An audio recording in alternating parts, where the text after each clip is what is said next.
Okay, I just barely did this, but my recording decided to poop out. So we'll do it again.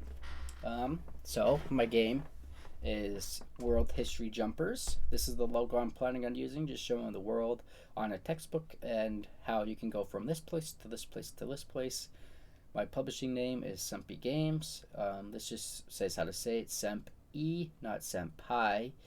Um, Rated T for teen because there will be a little bit of gore, but it's rated ages 13 to 17, probably grades, high school grades.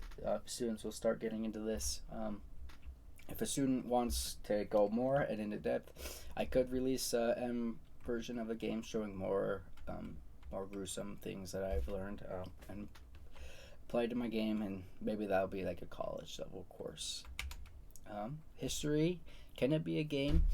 So history has been implemented into games for years and years, some games more than others. Think about Assassin's Creed 3 and the Revolutionary War, or even games like Civilization. It puts you at a time in a different country, and you need to learn how other countries in that time lived and what they did and how they warred and how they built buildings and all that, and different building structures they used.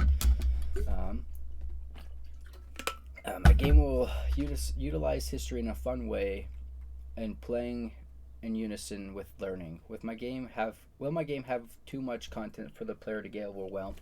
It is possible, but I try not to put very much content. It will be on base with what they're learning in class, and usually teachers don't want their student to get overwhelmed. So it kind of be hand in hand with what they're already learning in class. So it shouldn't overwhelm them, but it could be if they're not paying attention in class. Brief description of my game. So in this game, the player will run left to right in a platform style. I'm not sure if I want to finish this game with the platform style or I want to make it open world and kind of three-dimensional, not two-dimensional. I'm still thinking about that and the best way that I can teach history through a game. In a jumping through all histories of the world, etc., from when the Romans ruled the world and conquer different nations and their reign of terror, to the samurai history in Japan, to Egypt history and how they constructed the pyramids and all their leaders and rulers. In this teen-friendly game, it is a perfect platform game to help teens learn more about history with the use of fun game settings, fun, intriguing history from all around the world. It is free to play, so why not give it a try if you like it and beat it?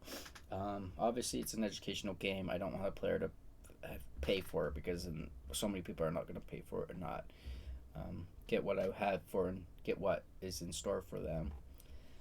In the end of levels, there's an optional quiz for the players to get just a little questions of what they have seen in the world. It shouldn't be very hard. Shouldn't take long for the students to complete. It's like 7 to 10 questions, 5. However, just the content of the level. They can gain secret surprisers. So with that, the player has a set skin they can choose from, and after they do the appealing or they finish the end of game quizzes, they can get some in-game currency that they can buy different outfits and uniforms from one the characters in that time would be. I don't want just one exact player to go through. I want them to see how different people in history looked and how they talked and everything. So I don't want it just to be one in-game skin someone can use. They can if they want, but it's better to use all of them to experience everything. Also, players can choose what type of currency they can gain, from USD to yen to EGP to euros.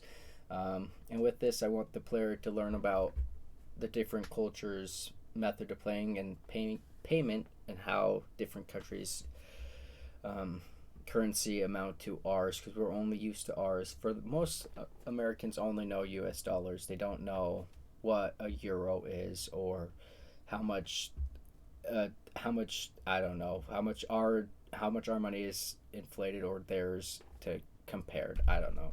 They just don't care to learn, but it's useful to learn if people are trying to travel. They can know already through my game that there's a different payment, and they can do the math and find out how much actually they're spending in USD. This game deals with a lot of geological factors, allowing the player to learn more about where countries are located, flags of countries, their cultures, and what countries were once established but have fallen away, broken apart over time. So using flags from different countries is a really big one I want to illustrate in my game because a lot of Americans do not know world history flags. They don't know flags around the world, and I think it's just kind of upsetting because a lot of nations around the world know our flag, but we don't care to learn their flags, which I just think it's their symbol of their nation. We should know what it is and respect them in that way. Plus, I find it interesting knowing different flags of different countries of the surrounding world. What is the point of learning history? Well, obviously, to learn how we went from one point of time and evolved and are different and ever changing. In my game, you'll see how times change in history and what happened to make people change and adapt. So here you can see 72 AC, just a regular, I don't know, soldier with a sword, and here's probably a farmer with a pitchfork, or it's a soldier, I'm not sure, to the Revolutionary War in 1782, to World War II in 1942, to 2012, where we all are just on our phone. I want the player to see how did we go from this to this, like not in depth because that'll take longer than my game could even illustrate because it's just so much to it. But I want them to kind of get a little idea on what happened from this point to this point. And this is just a fun little graphic showing different societies around the world at different points of time, like the Egyptians, Vikings, some Greek, Romans, I don't know, pirates, just stuff around the world and how they all play into each other.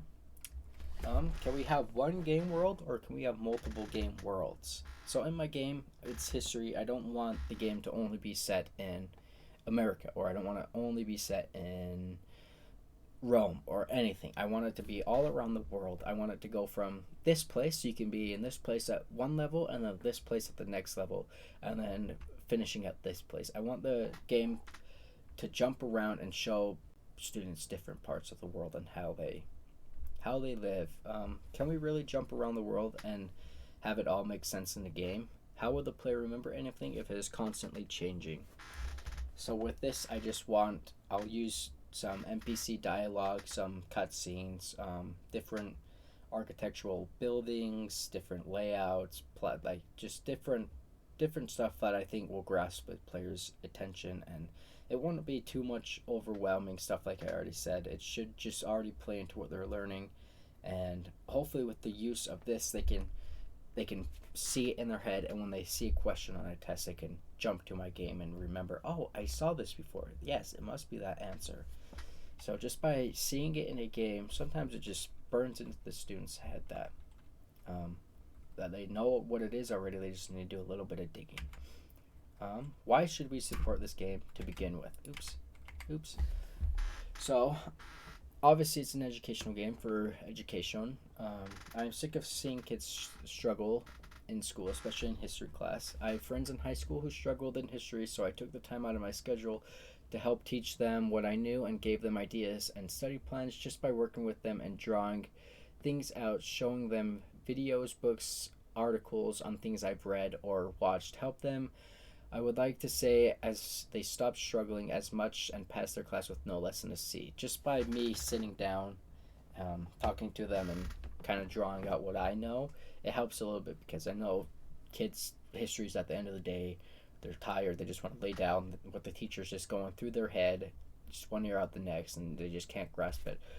But I think peer tutoring, friends trying to help each other, if a friend sees that another person's trying really hard to help them, they'll kind of, okay, I should actually pay attention. And what I found, it actually works, and you just need to take a little bit of time out of your day to help others and improve on what you know, and hopefully they can grasp onto it as well.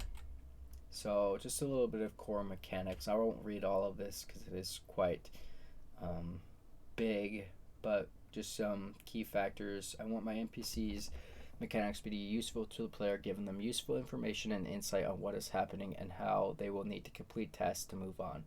And with this, obviously in games, bugs and glitches are inevitable, I'm hoping my mechanics can be useful and not have any bugs or glitches, but with that, it's always bound to happen. So I just need to be on top of it, game updates and everything. Another big one is um, if a player gets stuck and they can't move on, they will gain little glimpses of knowledge. They'll pop up on the screen notifying the player that they can find a hidden hint in the settings menu under the Glimpses of Knowledge tab, showing the player where they are and a little hint telling them how they can move on without giving them the definite answer. With this, if they get 5 glimpses of knowledge on their last one, the 6th one, it'll give them a definite answer so they can move on. I don't want my player to be stuck in just getting glimpses and glimpses, and they just are feeling stuck and they end up eventually giving up, and they're not gonna get all that I have in store for them in the game. So the 6th one will just tell them how to move on so they can just move on, forget about the past, and just hopefully build from there and retain some of the knowledge that I have given them. So obviously with my game I wanted to change players for the better. It's an educational game, so I hope players, they see what I have in store for them and they actually care about the game. And they may take notes, I don't know, they just remember what the NPC stated to them, the cutscenes, all of that. I want them to leave smarter and a better person when they finish the game, and I also hope they will become confident while playing my game in their history skills, so when they sit down in the test they're not so worried. They know, well, I have some background knowledge, hopefully I can draw on that and do well on the test. Obviously games could change players for the worst if the player just gives up outright. They didn't just not having fun with my game and they just give up. Obviously they won't be learning any history, and that can change up from the worst if they really need it. How does it help society? I think it helps the whole of society if everyone plays. Just get a little bit of world knowledge. I feel like everyone should have some knowledge on the world around them. There's not American history.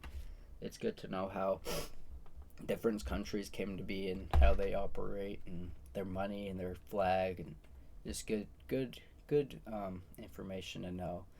And I want this to the students, how they can kind of learn about cause and effect, and if they see, if they think before they, like, if just how one thing can lead to another, so maybe that can even, they could apply that to their own lives and say, well, if I do this, what will happen, and hopefully they can not will think before they do, because a lot of students really struggle with doing before they think, which can be very bad, or hurt others or hurt themselves.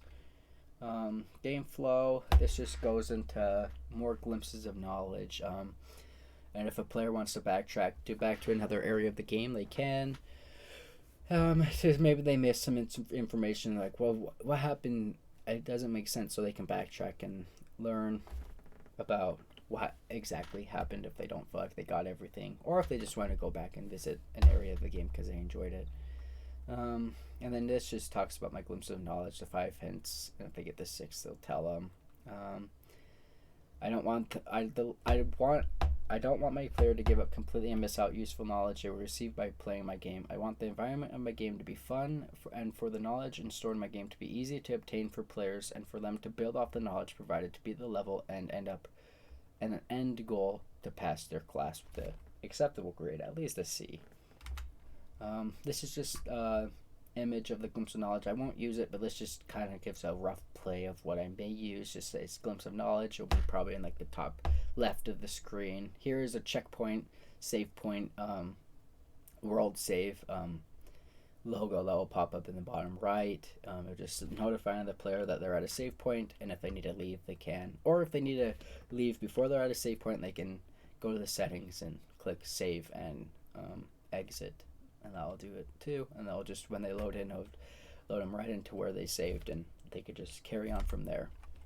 With that, this is the end of my presentation. Here's just my kind of mock game flyer. I will have to add some more, and this is just I kind of made up on the fly, but I'll have to do more. It just kind of portrays the logo that I will be using, or maybe using. I could change the logo of my game, and This gives them a little message on what is stored. Just come enjoy a game of history, expand your knowledge of the world around you, and it shows them what rating my game is. And with that, I hope players enjoy my game and stick with it and learn some more about world history.